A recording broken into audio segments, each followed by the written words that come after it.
Much for joining us on the programme and for your insight. We really appreciate it. We move on to the Middle East for our next story, where tensions continue to escalate in Gaza, both politically and on the ground. Israeli army spokesman Efi Defrin says the military's operation in Gaza is not yet complete, adding that forces are preparing for a variety of scenarios while continuing to target Hamas. Let's take a listen in to the official. During the operation, approximately 530 missiles and 1,100 UAVs were launched from Iran toward Israel territory. Most were aimed at population centers. The Israeli Air Force and Navy intercepted many of the missiles and 99% of the UAVs launched at Israel, most of them outside the Israeli territory. Our defense systems significantly reduced the impact. Unfortunately, no defense is airtight. As a result of the attacks, 29 Israeli civilians lost their lives, and many others were injured or lost their homes. The operation's success cannot undo the pain and deep loss we've suffered. This comes as Prime Minister Benjamin Netanyahu denies reports of a phone call with US President Donald Trump in which they allegedly agreed to plan an end to the war. Netanyahu's office says no such conversation took place and that Israel has never shown any plan involving a ceasefire or a future Palestinian state. On the humanitarian front, Gaza's media office is accusing Israel of spreading lies about Hamas stealing aid. This comes after a video surfaced showing masked men on aid trucks, which Gazan officials say were protected by local clan members and not terrorists. Meanwhile, hospitals report at least 36 Palestinians killed in Israeli strikes since dawn. We're now joined by Professor Ephraim Imbar, who is a senior researcher at the Jerusalem Institute for Strategy and Security, and he joins us live from Jerusalem. Professor, let's start on inside the Gaza Strip on the ground. What's the current objective of the Israeli military operation in Gaza, and why is it not yet complete after so many months of brutal fighting? Well, the objectives are clear. There are two of them. One is to destroy the Hamas military capabilities, and second, to destroy its ability to rule over Gaza. And it was not accomplished yet. One reason is that Hamas was successful to take over the food that has been pushed into Gaza by various organizations. They take it, they use it for, of course, their own people. They use it also for the market, they sell it, and they use it also in order to recruit additional Hamas terrorists.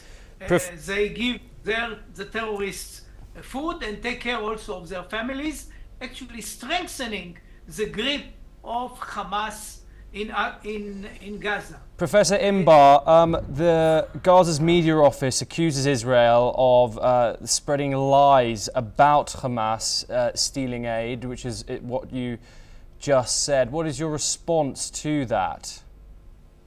Well, I think that Hamas can be accused of the same. Actually, their strategy is population-centric. They attack civilians, Israeli civilians. They use their own civilians as a shield against Israeli attacks, which is a violation of the rules of law. And actually, they are enjoying the loss of Gazan civilian lives in order to score propaganda points in the world. So I don't think they have any credibility in my view. Yes, the IDF says it is targeting Hamas, but 36 Palestinians have been killed today, reportedly civilians. How does Israel justify these casualties? This is obviously a repeated affair. Along with this, Gaza's media office says Israel is lying about aid looted by Hamas. What are your thoughts on the current movement and operations of the aid points ran by the Gaza Humanitarian Foundation? I think the Gaza Humanitarian Foundation, which is supported by Israel and the United States, is trying its best to minimize the suffering of the Gaza population.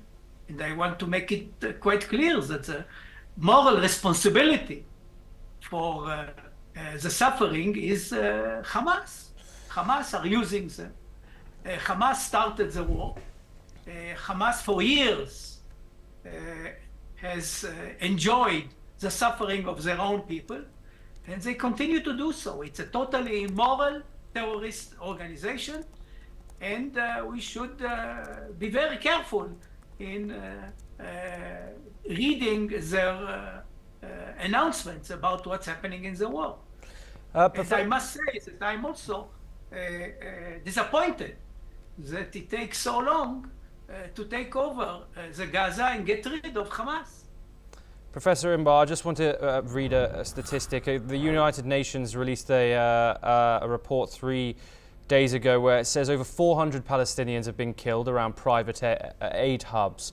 What is your response to that, just quickly, before we get to this supposed call that possibly could have occurred between Donald Trump and Netanyahu? I think it's quite clear. Hamas is shooting at the Palestinians that get close to those centers that give out food in order to continue their hold on the Gazan population. This is what has been happening.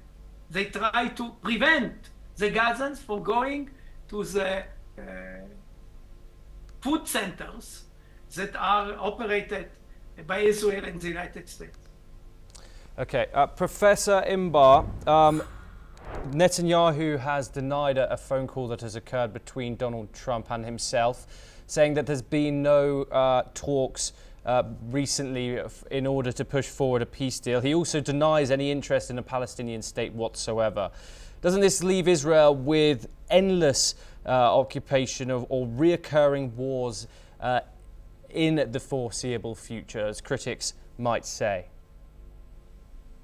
Of course, I am no privy to the information regarding the telephone calls between Israel's prime minister and the president.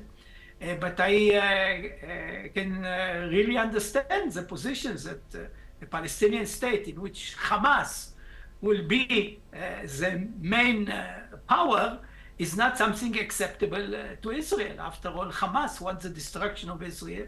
It attacked Israel. It is a terrorist Islamic radical organization. And why should we expect such a neighbor? They are not very good neighbors. I think have proven it already. I don't think no state in the world will accept a Hamas-ruled Palestine next to it.